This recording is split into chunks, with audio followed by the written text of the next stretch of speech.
Bonsoir à tous, bienvenue dans C'est Contre Loup. On commence par les obsèques du pape François qui a eu lieu ce week-end à Rome. Cours, Sarrazin! Oh, c'est malade! Philippe de Villiers, bonsoir. Excusez-moi, j'ai un colis à récupérer. Un peu radical comme méthode.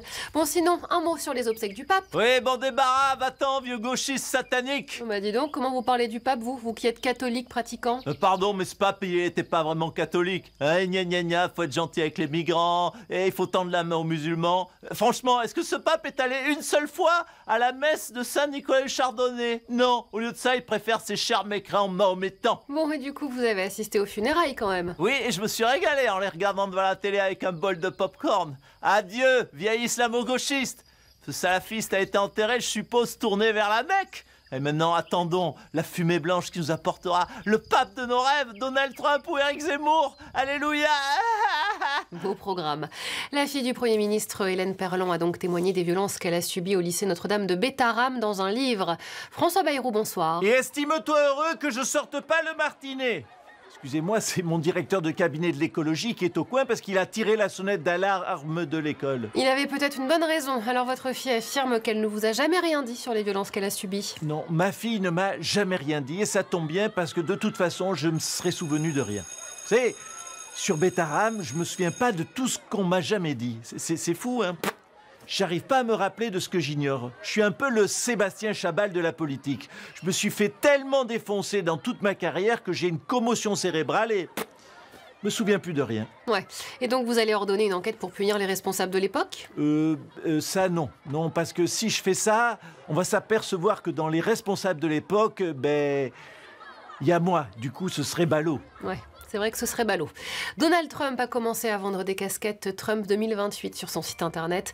Tout de suite, l'avis de sa première fan, Marine Le Pen, en direct de la Foire du Trône.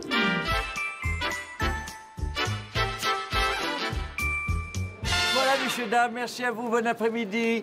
T-shirt, casquette, mug, qui n'a pas son t-shirt Marine 2027, approchez. Ah, alors Marine Le Pen, vous aussi, vous vous y mettez, quoi.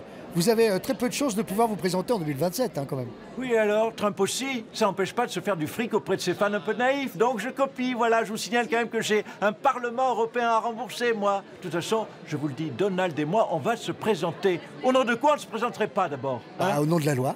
Oh, ça va bien avec la loi, c'est bon. Hein, c'est pas la loi de faire la loi, c'est au peuple, monsieur. Le peuple est compétent alors que la justice est nulle. Regardez l'affaire du petit Grégory, hein? La justice a été incapable de trouver le coupable. Donc je propose que le peuple choisisse son coupable. Voilà. Pour Bernard Laroche, vous tapez 1. Pour Muriel Boll, vous tapez 2. 34,50 € le SMS. Et comme ça, on aura non seulement la justice, mais aussi de l'oseille.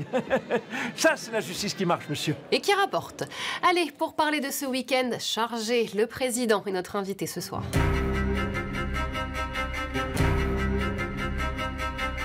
Shifumi. T'as perdu? T'iras pas au Molière. Ah mais non, passe, non. Ça va, n'en fais pas Mais trop. non. Emmanuel Macron, bonsoir. Vous étiez donc aux côtés de Donald Trump et Volodymyr Zelensky ce week-end au Vatican. Donald Trump qui va fêter ses 100 jours à la Maison-Blanche demain. Ah, c'est ça, 100 jours, sans conneries. Ouais, pas de paix à Gaza, Pas de paix en Ukraine. le bordel sur tous les marchés mondiaux. Il a même réussi à rendre Elon Musk pauvre. Bravo, mon Donald. Ouais, on a hâte d'être aux 200 jours, hein. Ouais. Bon, sinon, vous avez décidé de ne pas retirer la Légion d'honneur à Nicolas Sarkozy, malgré sa condamnation.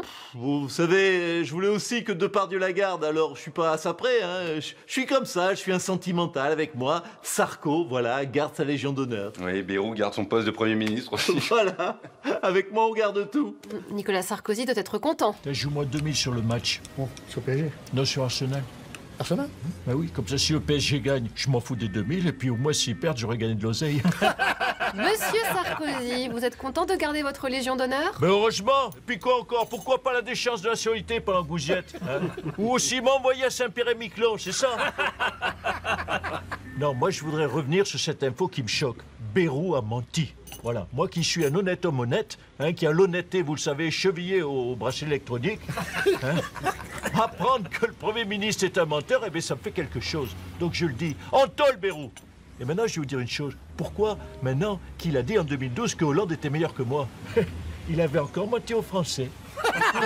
François Bayrou, vous aviez juré de ne pas être au courant et maintenant vous avez avoué avoir rencontré le juge d'instruction de ce dossier en 1998. Aucun souvenir. Foutue commotion quand même, hein. Même d'avoir gagné la Coupe du Monde de rugby en tant que joueur contre les All Blacks, Eh ben, je m'en rappelle pas.